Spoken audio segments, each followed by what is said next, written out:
नमस्कार, स्वागत आप करें न्यूज 24 पर। मैं हूं प्रिंस लांबा। हरियाणा प्रदेश के अंदर भ्रष्टाचार मुक्त माहौल देने का दावा ठोकने वाली सैनी सरकार में एक और बड़ा घोटाला सामने आया है। करनाल के अंदर एक बड़ा धन घोटाला हो गया, जिसमें सरकार के साथ साथ सरकारी महकमे को करोड़ों रुपए की चपत लगाने का काम किया गया है। अब इस घोटाले के अंदर न केवल सरकारी लोग बल्कि प्राइवेट मिल संचालक भी शामिल है, जिनके खिलाफ मुकदमा दर्ज हो चुका है। अब यह घोटाला आखिर किया कैसे गया है, किस महकमे से जुड़ा हुआ यह घोटाला है, पूरा मामला आपको विस्तार से बताते हैं। बता दें कि करनाल के अंदर एक बड़ी अनियमितता खाद्य आपूर्ति विभाग को मिली। खाद्य आपूर्ति विभाग के नियंत्रक अनिल कुमार की शिकायत पर करनाल सदर थाना में एक एफआईआर दर्ज की गई है, जिसमें कुल 5 लोगों का नाम शामिल है। पहला नाम मिल संचालक का है और इसके अलावा 4 खाद्य आपूर्ति विभाग की तरफ से जो अनाज मंडियों में निरीक्षक लगा रखे थे,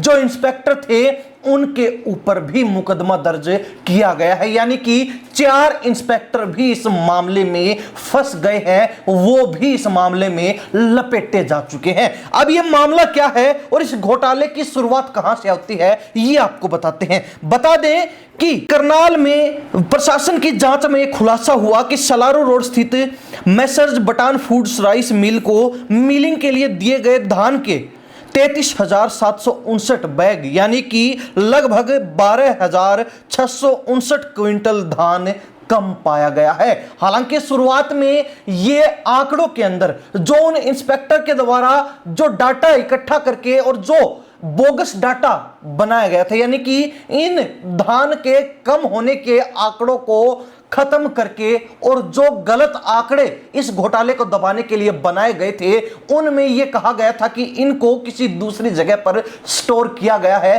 किसी दूसरी फर्म में इस मिल के ये जो धान है, धान के बैग हैं हजारों क्विंटल, उनको स्टोर किया गया है। लेकिन जब प्रशासन ने दूसरी जगह पर भी जाकर जांच पड़ताल की तो पाया कि जिस जगह का नाम सरकारी रिकॉर्ड में लिया जा रहा है कि इस मिल के दूसरी फर्म में हजारों क्विंटल धान के बैग जो है रखे हुए हैं, वहां पर उस मिल के जिस पर एफआईआर दर्ज हुई है, एक भी धान का बैग नहीं था। दूसरी फर्म के अंदर कुछ अन्य कंपनियों के धान के बैग जरूर रखे थे, लेकिन इस मिल का कोई भी बैग नहीं था जिस पर एफआईआर दर्ज हुई है। और जब यह पता चला कि लगभग 12,659 क्विंटल धान को गायब कर दिया गया है, उसके बाद खाद्य आपूर्ति विभाग में हड़कंप मच गया और खाद्य आपूर्ति विभाग के जो नियंत्रक है, उनके द्वारा आनन फानन में पुलिस को शिकायत दी गई। अब पुलिस में जो शिकायत दर्ज हुई है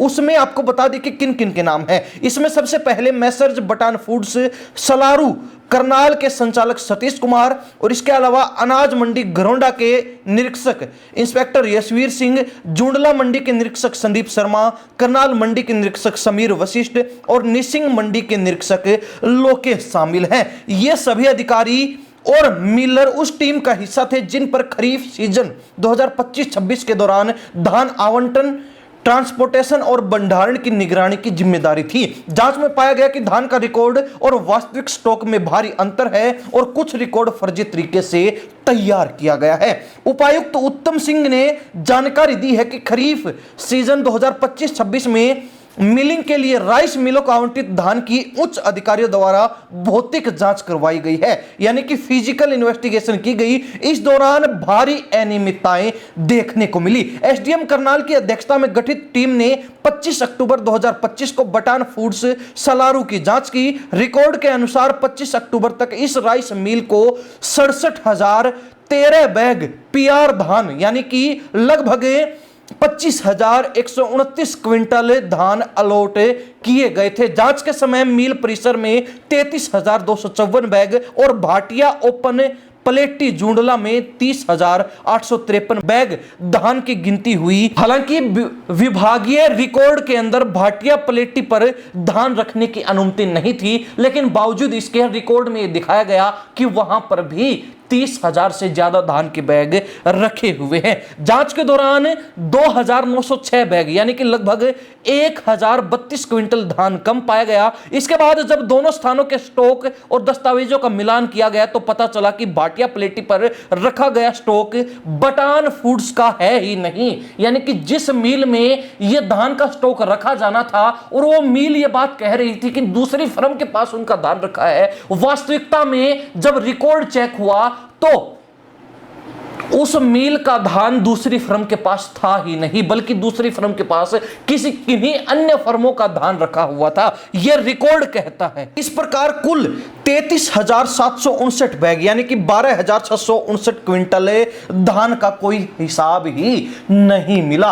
अब इसका अनुमान लगाया जाए तो बताया जा रहा है कि लगभग 3.5 करोड़ रुपए से ऊपर का घोटाला खाद्य आपूर्ति विभाग के 4 इंस्पेक्टर और 1 मिल संचालक ने मिलकर कर दिया है। करोड़ों रुपए की चपत सरकार को लगा दी है, सरकारी महकमे को लगाने का काम किया गया है। लेकिन गौर करने वाली बात यह है कि इन तमाम लोगों के द्वारा मिलकर इस फर्जीवाड़ों को छिपाने की बहुत कोशिशें की गई, लेकिन बावजूद इसके इनका यह फर्जीवाड़ा ज्यादा समय तक टिक नहीं पाया और इनका एक घोटाला पकड़ा गया, क्योंकि सरकारी रिकॉर्ड में भी छेड़छाड़ की गई। दूसरी फर्म के पास धान के बैग रखे हुए बताए गए हजारों की संख्या में, लेकिन वास्तविकता में वो रिकॉर्ड फर्जी था, वो रिकॉर्ड नकली था। दूसरी फर्म के पास इस मिल के कोई भी धान के बैग नहीं रखे हुए थे। एक बैग तो छोड़िए, एक दाना तक धान का इस मिल का उस फर्म के पास नहीं था। यह सरकारी कमेटी जिसने इसकी जांच की उसने बताया है। हालांकि एफआईआर के अंदर एक और बड़ा खुलासा भी यह हुआ है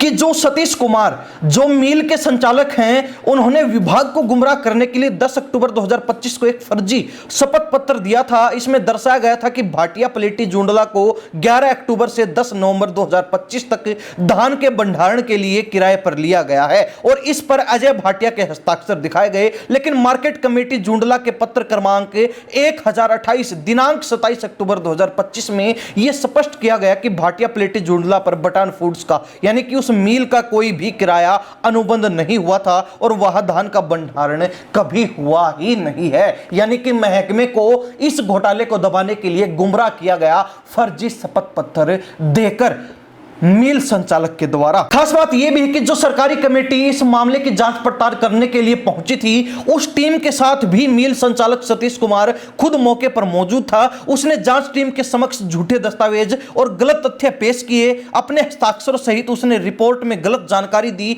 ताकि यह लगे कि पूरा स्टॉक मिल और पलेटी पर मौजूद है। लेकिन जांच में यह झूठ पकड़ा गया और स्पष्ट हो गया कि धान के स्टॉक में भारी कमी है और यह जानबूझकर सरकारी धन के गबन की मंशा से किया गया अपराध है। वही आपको बता दें कि जो 4 इंस्पेक्टर इस मामले में शामिल है, जिनके ऊपर भी एफआईआर दर्ज की गई है, जिनका नाम एफआईआर में जोड़ा गया है, उनमें से एक घरौंडा मंडी के निरीक्षक यशवीर सिंह ने धान जो है 1905 क्विंटल अपनी मंडी से निकाला था। तो वहीं संदीप शर्मा जो जुंडला मंडी के निरीक्षक थे 21,668 क्विंटल धान निकाला।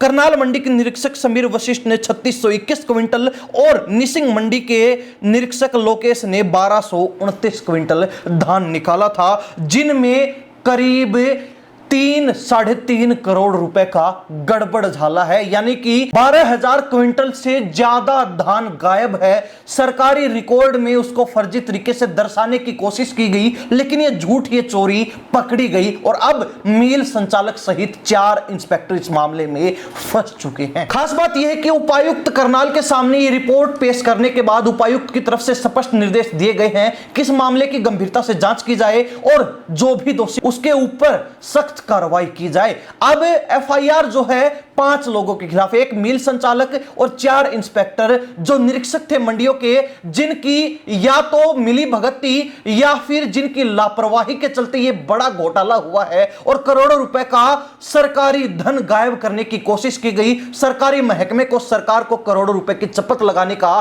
प्रयास किया गया या फिर यह कोशिश उनकी सफल रही, लेकिन वो अब पकड़े गए हैं। तो ऐसे में 5 लोगों पर क्या सख्त कार्रवाई होती है, यह पूरा मामला आने वाले समय में और जांच पड़ताल के बाद निकलता क्या है, इस पर नजर रहेगी। लेकिन हरियाणा प्रदेश की जनता बीजेपी सरकार के भ्रष्टाचार मुक्त हरियाणा प्रदेश के दावों को लेकर क्या सोचते हैं, कमेंट के माध्यम से जरूर लिख दीजिए। इन्हीं सब बातों के साथ मैं प्रिंस लांबा, हरियाणा न्यूज़ 24। नमस्कार, जय हिंद।